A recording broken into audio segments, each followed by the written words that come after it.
여러분은 누군가가 100억이라는 돈을 받고 시키는 대로만 살라고 한다면 그 제안에 응하실 생각이 있으신가요? 처음에 100억이라는 돈에 혹할 수도 있는데 저는 자유가 없다면 100억이라는 큰 돈도 그냥 종이에 불과할 거라는 생각이 드네요. 오늘 이야기의 주인공은 귀족 가문의 둘째 딸로 엄격한 가정에서 태어난 영국 여성입니다. 으리으리한 집과 초호화 삶을 살지만 언제나 새장 속의 새라는 느낌을 받았다고 하는데요. 가문의 반항이 점점 심해지던 그녀는 우연히 만난 한국 남자를 따라 한국으로 야반도주를 했다고 합니다. 그런 그녀가 새벽마다 밖을 돌아다니는 걸 알고 한국으로 잡으러 온 어머니는 딸과 한국 남자를 보고 그 자리에서 넋이 나갔다고 하는데요. 대체 무슨 일인지 들어보시죠. 구독과 좋아요는 감동블라썸 영상 제작에 큰 힘이 됩니다. 저는 세상에 두 종류의 사람이 있다고 생각해요. 자유롭게 날 수 있는 사람들과 새장 안에 갇혀 사는 사람들. 저는 태어날 때부터 황금 새장 안에 갇혀 살았습니다. 제 이름은 샬롯 해밍턴, 영국 해밍턴 가문의 둘째 딸로 태어났어요. 그것만으로도 제 인생은 남들과 달랐습니다. 샬롯 등은 곱게 펴고 턱은 살짝 들어요. 귀족 가문의 딸은 항상 품위를 유지해야 합니다. 10살 생일에 받은 선물은 다른 아이들처럼 인형이나 책이 아니라 에티켓 선생님의 추가 수업이었어요. 어머니는 항상 품위라는 단어를 입에 달고 살았습니다. 품위는 해밍턴 가문의 모든 것이었고 그 무게는 고스란히 저희 어깨에 얹혀 있었어요. 언니 엘리자베스는 어릴 때부터 달랐습니다. 아버지의 사업을 물려받을 장녀로서 8살 때부터 이미 경영 수업을 받았어요. 저녁 식사 시간에 아버지와 함께 비즈니스 대화를 나누는 언니의 모습은 어린 제게 너무나 대단해 보였습니다. 반면 저는 늘 샬롯은 조용히 라는 말을 들으며 자랐어요. 샬롯, 넌 좋은 가문과 혼인의 가문의 명예를 더할 거야. 12살 생일, 어머니가 건넨 말은 제 미래에 대한 유일한 청사진이었습니다. 신부 수업이 시작된 날이기도 했어요. 피아노, 프랑스어, 플라워 아레인지먼트 그리고 끝없는 예절 교육. 제가 원하든 원하지 않든 저는 완벽한 귀족 가문의 며느리감으로 길러지고 있었습니다. 학교에서도 저는 해밍턴가의 샬롯이었어요. 다른 친구들처럼 웃고 떠들 수 없었습니다. 한 번은 점심시간에 우연히 만난 소녀 제인과 친해졌어요. 그 아이는 제 성을 모르고 그냥 저를 샬롯으로 대해줬습니다. 일주일 동안 우리는 점심을 함께 먹고 쉬는 시간에 담소를 나눴어요. 처음으로 느낀 친구라는 따스함이었습니다. 샬롯, 오늘부터 그 아이와 어울리지 마렴. 그 집안은 우리와 어울리지 않아. 어느 날 집으로 돌아온 저에게 어머니가 갑자기 말했어요. 제인의 부모님이 단순한 공무원이라는 이유만으로 어머니는 우리의 우정을 단칼에 끊어버렸습니다. 그날 밤 이불 속에서 얼마나 울었는지 모르겠어요. 다음 날 제인에게 더 이상 함께 점심을 먹을 수 없다고 말했을 때 그 아이의 눈에 맺힌 상처를 잊을 수 없습니다. 중학교에서는 더 끔찍한 일이 있었어요. 학교 복도에서 실수로 한 남학생과 부딪혔습니다. 별일 아니었고 그 아이도 미안해 라고 말하며 지나갔어요. 그런데 다음 날 그 남학생은 학교에 나타나지 않았습니다. 소문에 따르면 갑자기 다른 학교로 전학을 갔다고 해요. 그 순간 저는 알았습니다. 어머니가 처리했겠구나. 그 이후로 친구들의 시선이 달라졌어요. 모두 저를 피하기 시작했고 저는 본의 아니게 외톨이가 되었습니다. 샬롯 양과 어울리면 안 돼. 그 집안이 무서워. 복도에서 들려오는 속삭임을 무시하려 했지만 매일 듣는 그 말들은 제 마음에 깊은 상처를 남겼어요. 밤마다 왜 나는 평범하게 태어나지 않았을까? 라는 생각을 했습니다. 저도 그저 친구들과 수다 떨고 좋아하는 노래를 크게 틀고 가끔은 실수도 하면서 살고 싶었어요. 16 생일, 아버지는 특별히 비싼 진주 목걸이를 선물했습니다. 아름다운 선물이었지만 제가 정말 원했던 건 그저 친구들과 함께하는 생일 파티였어요. 대신 저는 가문의 지인들을 초대한 격식 있는 만찬에서 진주 목걸이를 하고 미소 지어야 했습니다. 그날 밤 거울 앞에 선 제 모습은 화려했지만 눈빛은 텅 비어 있었어요. 고등학생이 되던 해 학교 봄 축제에서 연극 오디션에 몰래 참가했습니다. 항상 그림자처럼 따라다니는 경호원 마이클스에게 잠시만 화장실에 다녀오겠다 고 말하고 오디션장으로 달려갔어요. 처음으로 남들 앞에서 제 목소리를 내는 경험이었습니다. 놀랍게도 주연 역할을 따냈어요. 그날은 제 인생에서 가장 행복한 날 중 하나였습니다. 하지만 기쁨도 잠시, 집에 돌아가자마자 어머니가 기다리고 있었어요. 연극? 무대에서 광대 노릇을 하겠다고. 해밍턴 가문의 딸이? 어머니의 차가운 목소리가 지금도 귓가에 맴돕니다. 당연히 연극은 취소되었고 저는 방에 갇혀 일주일간 반성문을 써야 했어요. 그때부터 분노가 쌓이기 시작했습니다. 왜 나는 항상 다른 사람들의 기대에 맞춰 살아야 하는 걸까? 왜 내 인생은 내가 결정할 수 없는 걸까? 18 생일을 앞둔 어느 날, 모든 것이 폭발했어요. 그날따라 어머니는 제게 적절한 결혼 상대에 대한 이야기를 늘어놓고 있었습니다. 귀에 들리는 모든 말이 잡음처럼 느껴졌어요. 머릿속에서 무언가 끊어지는 소리가 들렸습니다. 그만. 더 이상은 못 참겠어요. 저는 생전 처음으로 어머니에게 소리를 질렀어요. 방으로 뛰어 올라가 짐을 싸기 시작했습니다. 어디로 갈지도 모르고 무엇을 할지도 모르지만 그저 이 황금세장에서 벗어나고 싶었어요. 경호원들이 문 앞을 막아섰지만 저는 그들을 밀치고 계단을 내려갔습니다.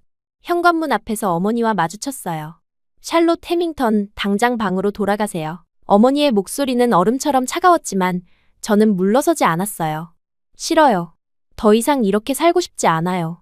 저는 인형이 아니라 사람이라고요. 그 순간 뺨에 화끈한 감각이 느껴졌습니다.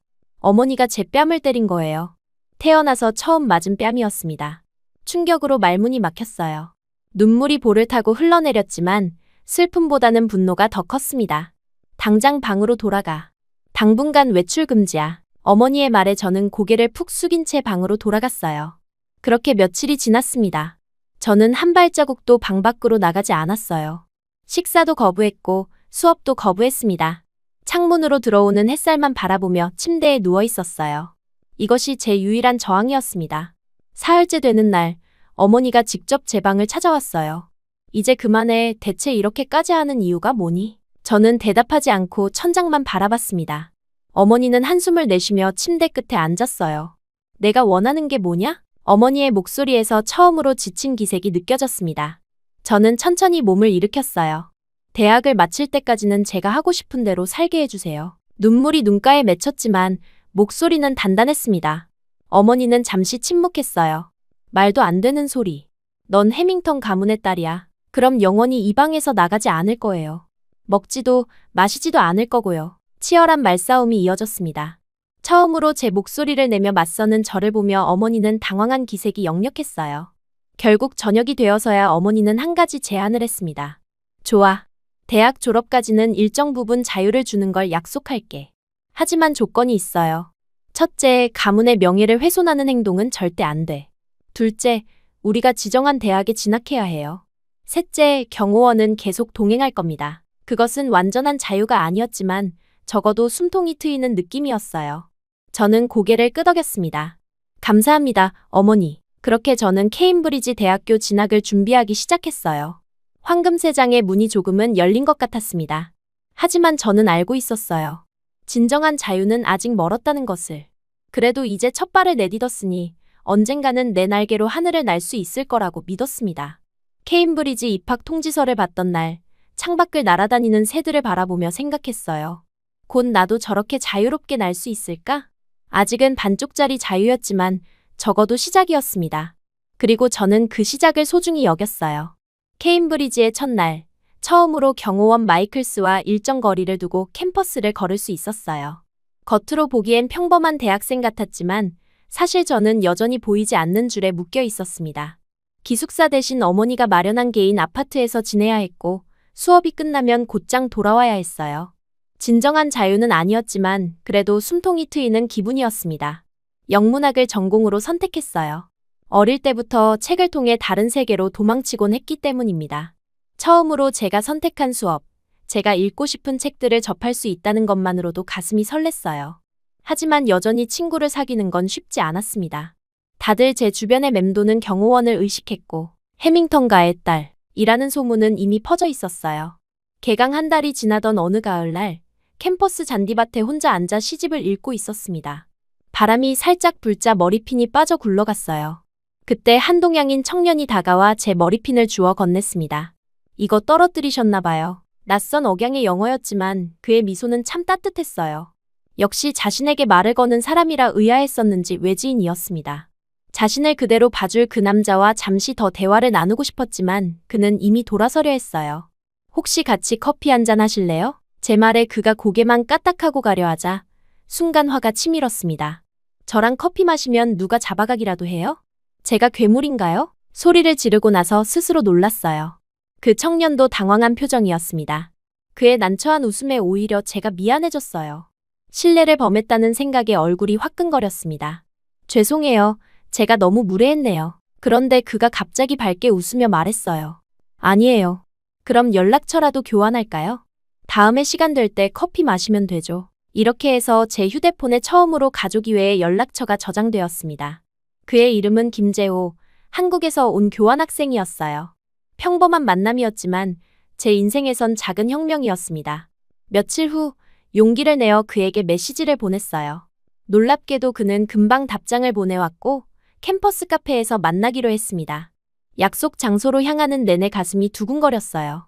경호원 마이클스에게는 도서관에 간다 고 거짓말을 했고 그는 건물 밖에서 기다리기로 했습니다. 카페에서 재호는 자연스럽게 대화를 이끌었어요. 한국에서의 생활, 영국에 온 이유, 그의 전공인 국제관계학에 대해 이야기했습니다. 그는 제가 영문학을 전공한다는 사실에 진심으로 흥미를 보였어요. 대화 중 문득 그가 물었습니다. 늘 뻣뻣하게 계시나요? 너무 재미없게 사는 거 아니에요? 그 직설적인 질문에 순간 숨이 막혔어요. 아무도 저에게 이런 식으로 말한 적이 없었습니다. 하지만 이상하게도 기분 나쁘지 않았어요. 오히려 누군가 처음으로 저를 진짜로 보는 것 같았습니다. 태어날 때부터 그렇게 배웠거든요. 해밍턴 가문의 딸로서 말을 하다 문득 멈췄어요. 그에게 제 배경을 말하는 순간 모든 게 달라질 테니까요. 하지만 재호는 별 관심 없는 듯 했습니다. 해밍턴이요? 유명한 가문인가 보네요. 근데 그게 뭐 어때요? 당신은 당신이잖아요. 그 말이 제 마음을 강하게 두드렸어요.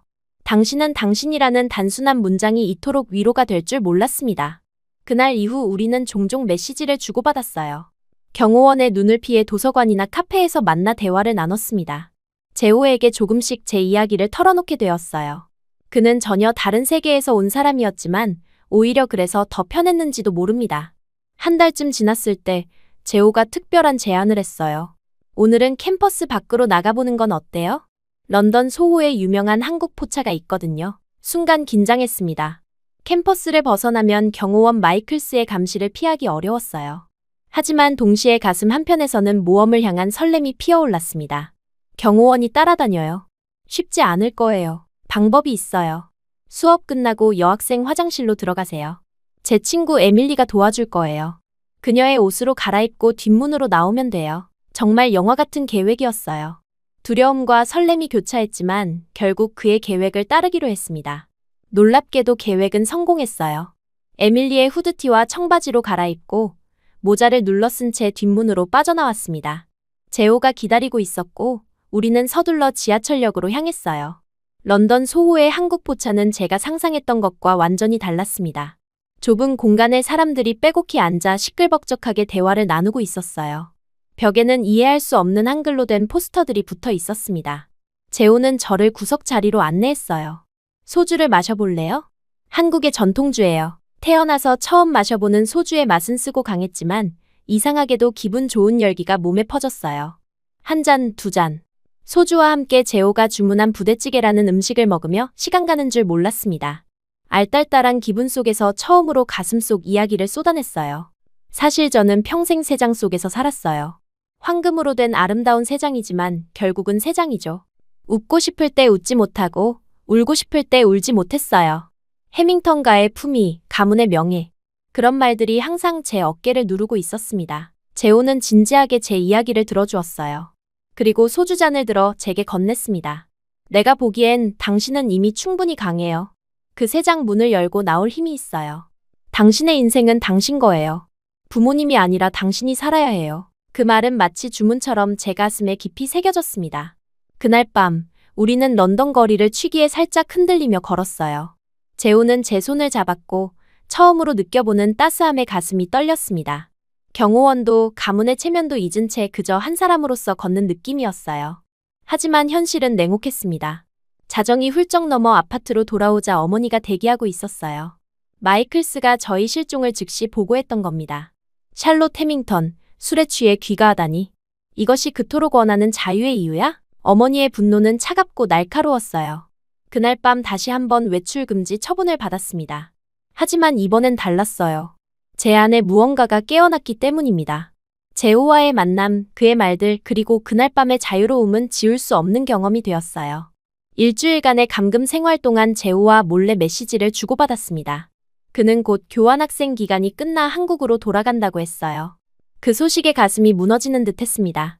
처음으로 만난 진짜 친구, 아니 어쩌면 그 이상의 존재가 곧 사라진다니요. 용기를 내어 언니 엘리자베스 언니에게 전화했어요. 놀랍게도 언니는 제 말을 끝까지 들어주었습니다.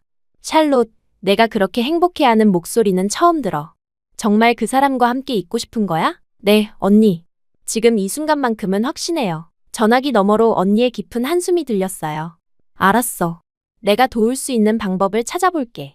하지만 약속해, 조심할 거라고. 언니의 도움으로 긴급 여권과 비행기 티켓을 준비했습니다. 어머니가 런던으로 떠난 틈을 타 언니는 저에게 충분한 현금과 신용카드를 건네주었어요. 샬롯, 내가 행복했으면 해. 하지만 언제든 돌아오고 싶을 땐 연락해. 언니와 포옹하며 눈물이 흘렀습니다. 그동안 언니가 얼마나 저를 이해하고 있었는지 몰랐어요.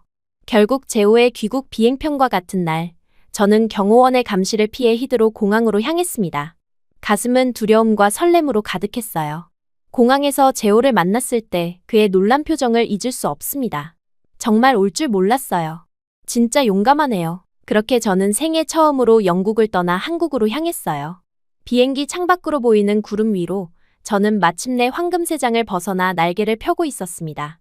앞으로 어떤 일이 벌어질지 두렵기도 했지만 한 가지는 확실했어요. 이것이 진정한 제 삶의 시작이라는 것을. 인천공항의 모든 것이 낯설고 신기했어요.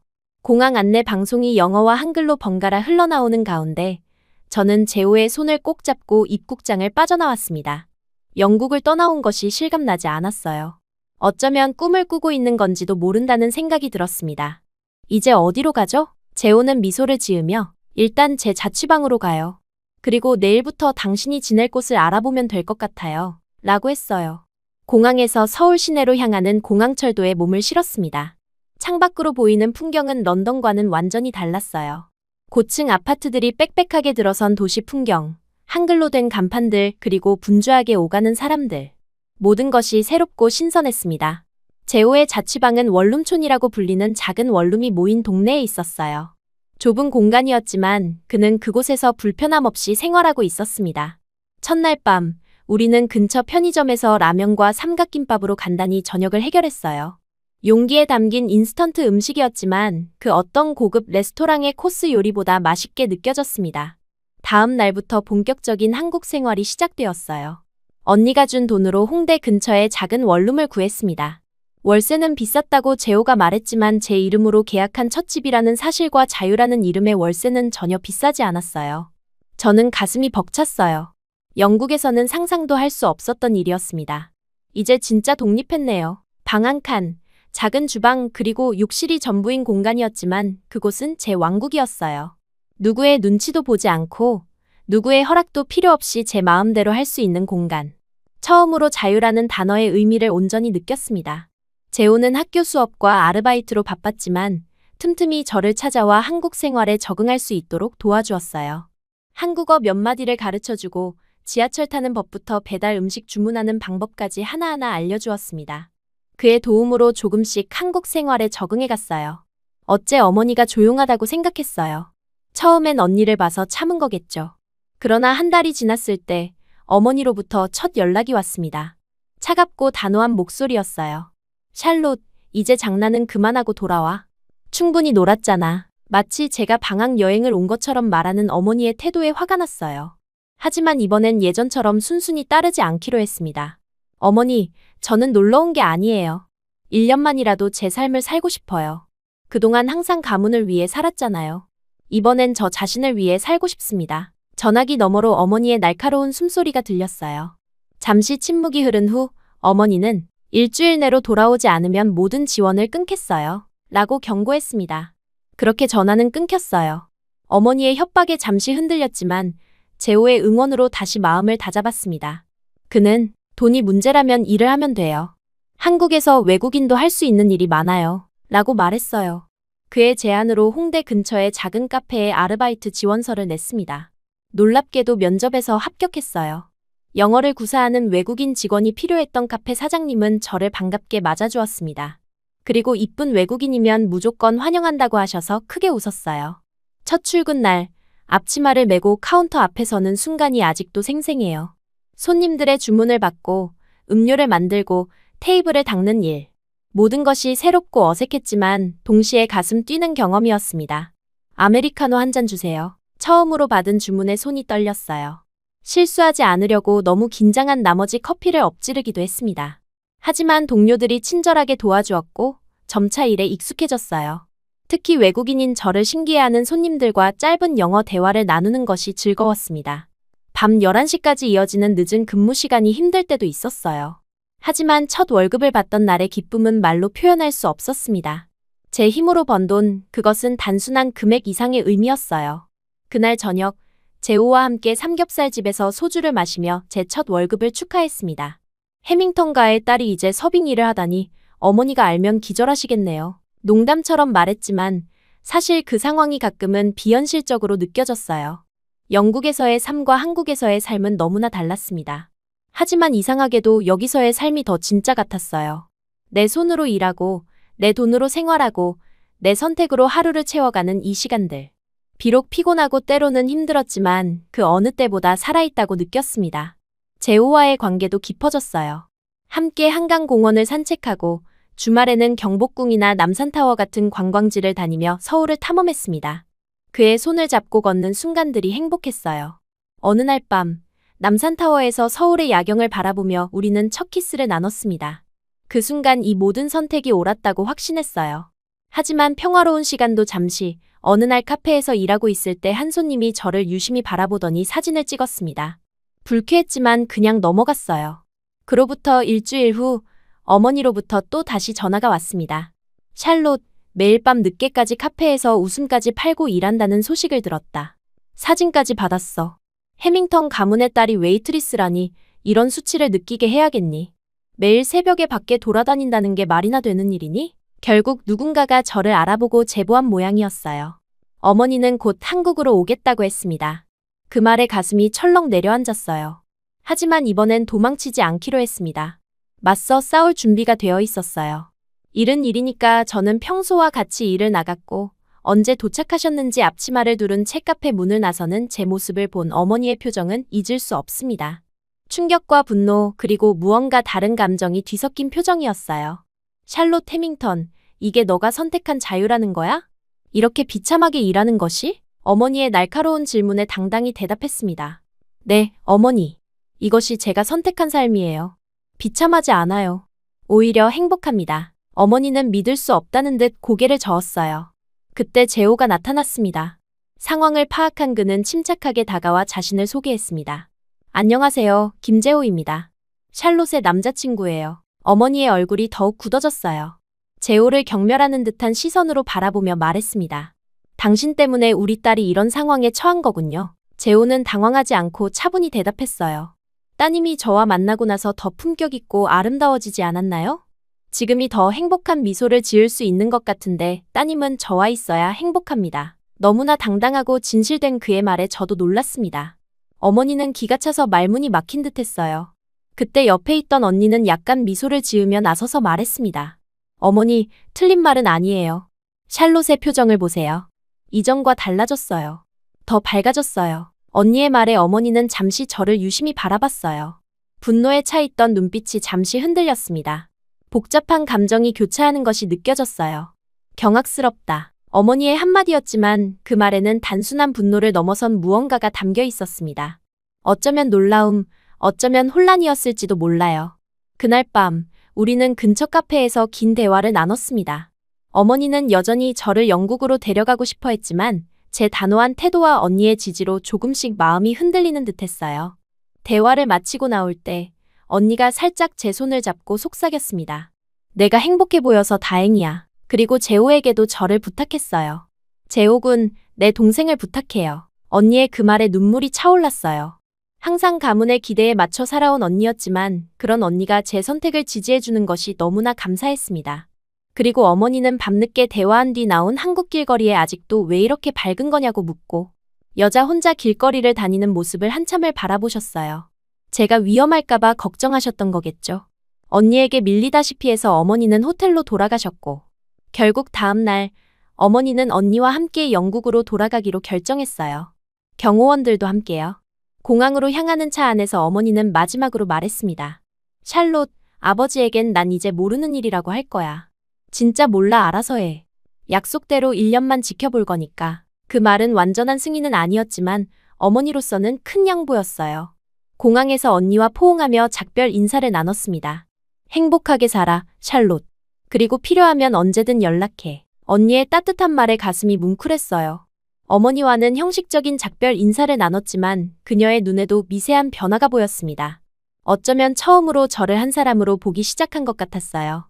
그들이 떠난 후 재호와 함께 공항을 나오며 깊은 숨을 내쉬었습니다. 이제 진정한 제 삶이 시작되는 순간이었어요. 모든 것이 불확실했지만 한 가지는 확실했습니다. 저는 더 이상 황금세장 속의 새가 아니라는 것. 이제 제 날개로 자유롭게 날 수 있다는 것. 그리고 그 여정에 재호가 함께한다는 것. 이제 어떡할 거예요? 재호의 질문에 미소를 지으며 대답했어요. 저도 잘 모르겠어요. 하지만 괜찮아요.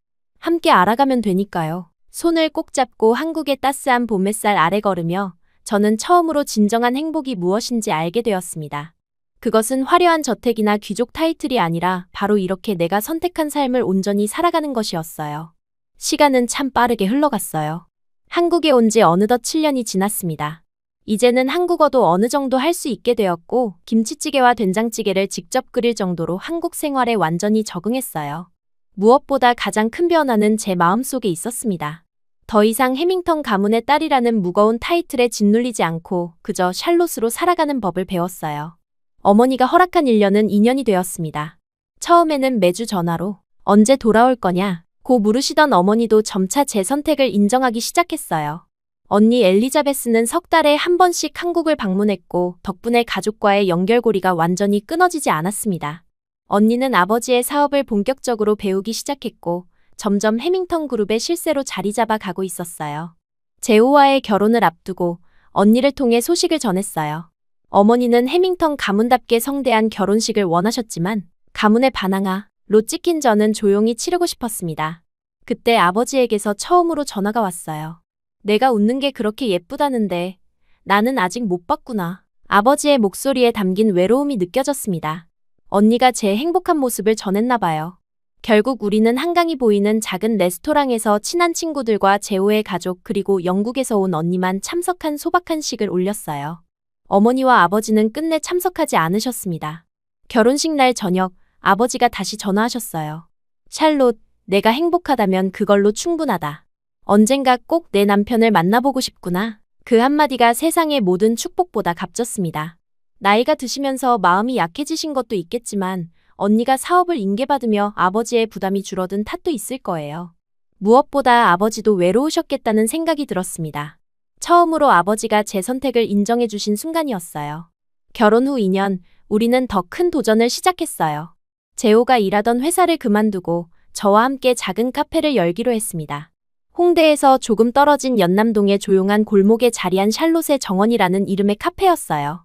영국 시골 마을의 정원 분위기를 담은 인테리어와 직접 만든 스콘과 홍차 그리고 한국적인 디저트를 함께 선보이는 독특한 콘셉트의 카페였습니다.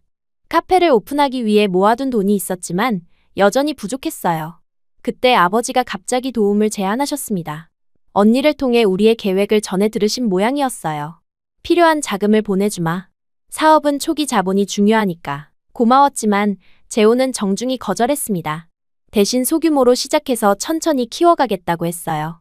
처음에는 아버지의 제안을 거절한 재호에게 조금 섭섭했지만 곧 그의 마음을 이해하게 되었습니다. 그는 자신의 힘으로 일궈낸 성공을 원했고 그것이 진정한 성취감을 준다는 것을 알고 있었어요. 아버지도 오히려 그런 재호의 당당함에 감탄하셨다고 언니가 전해주었습니다. 내 남편은 자존심이 강한 사람이구나. 그런 사람이 성공하는 법이야. 카페 오픈 첫날 예상보다 많은 손님이 찾아와 정신없이 바빴어요. SNS에 올린 사진들이 입소문을 타면서 외국인이 운영하는 특별한 카페라는 이미지가 퍼진 덕분이었습니다. 지친 하루를 마치고 마지막 손님이 떠난 후 재호와 함께 카페 테이블에 앉아 와인 한 잔을 나눴어요. 그날 밤 우리의 미소는 그 어느 때보다 환했습니다. 우리가 해냈어요, 샬롯. 재호의 말에 고개를 끄덕이며 그의 손을 꼭 잡았어요. 누구의 도움도 없이 오로지 우리의 힘으로 이뤄낸 첫 번째 성취였습니다. 그 순간 느꼈던 자부심은 해밍턴 가문의 어떤 명예보다도 값진 것이었어요. 카페는 조금씩 성장했고 1년 후에는 근처에 분점을 낼 정도로 인기를 얻었습니다. 그즈음 저는 임신 소식을 알게 되었어요. 아이를 가진 기쁨은 말로 표현할 수 없었습니다. 재호는 매일 밤 제 배에 귀를 대고 아기에게 이야기를 들려주었어요. 이렇게 행복한 순간이 또 있을까 싶을 정도로 평온한 나날이었습니다. 임신 소식을 들은 언니는 곧바로 한국을 방문했어요. 함께 아기 용품을 사러 다니며 즐거운 시간을 보냈습니다. 언니는 이제 해밍턴 그룹에 이사가 되어 있었고 바쁜 와중에도 시간을 내서 저를 찾아주는 것이 고마웠어요. 아버지께서도 많이 기뻐하셔. 첫 손주니까. 어머니도 내색은 안 하시지만 은근히 관심 갖고 계셔. 언니의 말에 놀랐어요. 특히 어머니가 제 아이에게 관심을 갖는다는 사실이 믿기지 않았습니다. 그동안 한국에서의 제 삶을 인정하지 않던 분이었는데 작은 변화가 시작된 것 같았어요. 딸아이가 태어난 날 병원에는 놀라운 방문객이 찾아왔습니다. 바로 아버지였어요. 갑작스러운 방문에 눈물이 왈칵 쏟아졌습니다. 평생 사업에만 매진하셔서 저와 많은 시간을 보내지 못했던 아버지가 손녀를 보기 위해 먼 한국까지 오셨다는 사실이 믿기지 않았어요. 우리 사위도 드디어 만나게 되는구나. 아버지는 재호와 악수를 나누며 밝게 웃으셨습니다. 처음에는 어색한 분위기였지만 아버지와 재호는 의외로 금방 친해졌어요. 특히 재호가 직접 시작한 카페 사업에 대해 이야기할 때 아버지의 눈빛이 달라지는 것을 느낄 수 있었습니다. 자네는 대단한 젊은이야. 우리 샬롯을 행복하게 해줘서 고맙네. 딸아이의 이름은 수아로 지었어요. 영국과 한국의 문화가 모두 담긴 이름이기를 바랐습니다. 아버지는 일주일 동안 서울에 머물며 수아와 많은 시간을 보냈어요. 그리고 떠나기 전날 밤 아버지는 제게 특별한 말씀을 하셨습니다. 샬롯, 내가 이렇게 행복하게 웃는 모습은 처음 본다.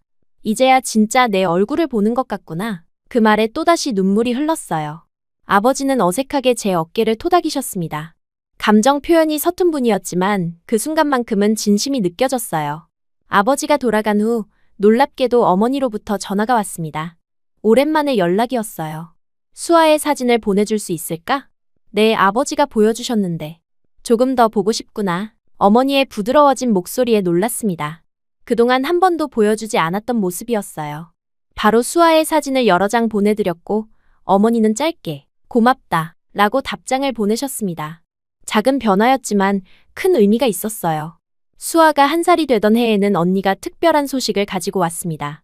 언니도 드디어 사랑을 찾았다는 거예요. 해밍턴 그룹과 거래하는 프랑스 회사의 CEO와 약혼했다고 했습니다. 항상 가업과 가문을 위해 살아온 언니가 마침내 자신의 행복을 찾아가는 모습이 너무 기뻤어요. 샬롯, 내가 용기 있게 자신의 길을 선택하지 않았다면 나도 이런 결정을 하지 못했을 거야. 내가 내게 가능성을 보여줬어. 언니의 말에 깊은 감동을 받았습니다. 제가 해밍턴 가문의 눈치를 보지 않고 제 삶을 선택한 것이 결국 언니에게도 영향을 미쳤다는 사실이 놀라웠어요. 수아가 2살이 되던 해 우리 가족은 영국을 방문했습니다. 처음으로 수아를 해밍턴가의 대저택에 데려간 날이었어요. 어머니는 여전히 격식을 차리고 계셨지만 수아를 보는 눈빛은 따뜻했습니다. 수아가 어머니의 진주 목걸이를 만지려고 할 때도 예전 같으면 화를 내셨을 텐데 미소를 지으셨어요. 그날 저녁 가족 모임에서는 신기한 일이 있었습니다. 아버지가 재호에게 위스키를 따라주며 농담을 던지셨어요. 미꾸라지 같은 한국 남자가 우리 집안을 다 흔들어 놨구만. 놀랍게도 모두가 웃었습니다. 심지어 어머니까지도요. 예전 같으면 상상도 할 수 없는 장면이었어요. 그날 밤 아버지는 재호와 함께 서재에서 오랜 시간 대화를 나누셨습니다. 나중에 재호에게 물어보니 아버지가 동양시장 진출에 대한 조언을 구하셨다고 해요. 영국 방문을 마치고 한국으로 돌아온 후 우리는 2번째 카페를 열기로 결정했습니다. 이번에는 좀 더 규모가 크고 브런치 메뉴를 강화한 콘셉트였어요. 놀랍게도 아버지가 다시 한번 투자를 제안하셨고 이번에는 재호도 일부 받아들였습니다. 사업 파트너로서 존중하는 마음이 느껴졌어요. 당신 아버지는 정말 대단한 사업가예요. 그분의 조언은 귀중해요. 재호의 말에 웃음이 나왔습니다.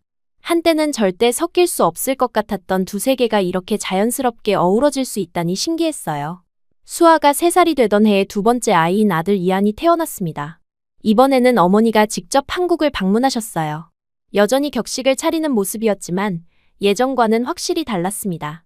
수아에게 영국에서 가져온 인형을 선물하시고 그녀의 머리를 쓰다듬는 모습에서 진심이 느껴졌어요. 샬롯, 내가 정말 행복해 보여서 다행이구나. 어머니의 그 한마디는 오랫동안 기다려온 인정의 말이었습니다. 비록 직접적인 사과나 후회의 표현은 없었지만 그녀 나름대로의 방식으로 제 선택을 존중해주는 것이 느껴졌어요. 지금 우리 가족은 서울 용산구의 아담한 집에서 살고 있습니다. 저희 부부가 운영하는 카페는 이제 서울의 네 곳이 되었고, 재호는 최근에 카페 브랜딩 관련 책도 출간했어요. 저는 두 아이를 키우면서도 카페 메뉴 개발과 디저트 레시피를 연구하며 바쁜 나날을 보내고 있습니다. 언니는 지난달에 결혼식을 올렸고, 아버지는 이제 사업의 많은 부분을 언니에게 물려주고 은퇴를 준비하고 계세요.